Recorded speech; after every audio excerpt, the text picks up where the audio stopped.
মাছের রান্না হবে, তার জন্য প্রথমে লবণ আর হলুদ দিয়ে পাবদা মাছটাকে সুন্দর করে মাখিয়ে নেওয়া হলো।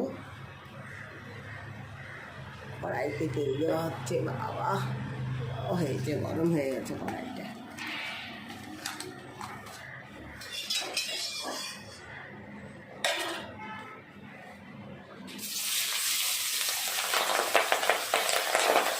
পাবদা মাছ বেশ ভীষণ খেতে।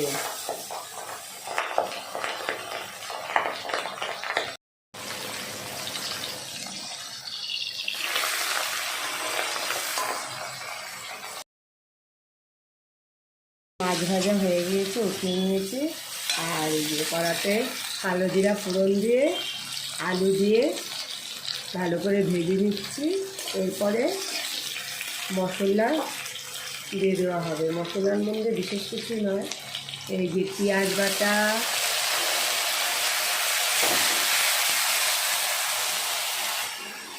হলুদ, লবণ, জিরার গুঁড়া আর লঙ্কা গুঁড়া দিয়ে দেওয়া হলো।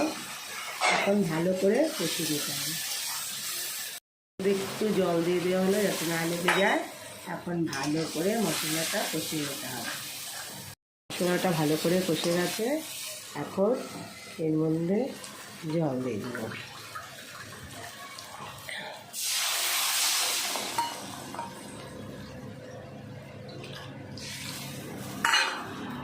এবার জলটা ভালো করে ফুটে উঠলে মাছ দিয়ে দেবো। মাছগুলো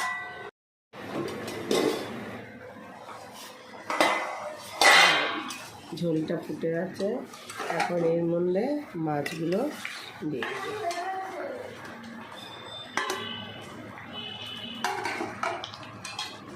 আর কয়েকটা কাঁচা লঙ্কা চিড়ে দিয়ে দেবো। ধনে পাতা দিয়ে নামিয়ে নেব।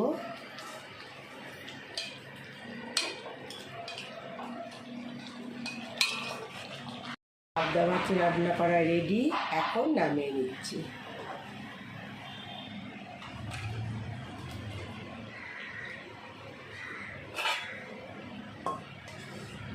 দেখো তো কেমন হয়েছে দেখতে।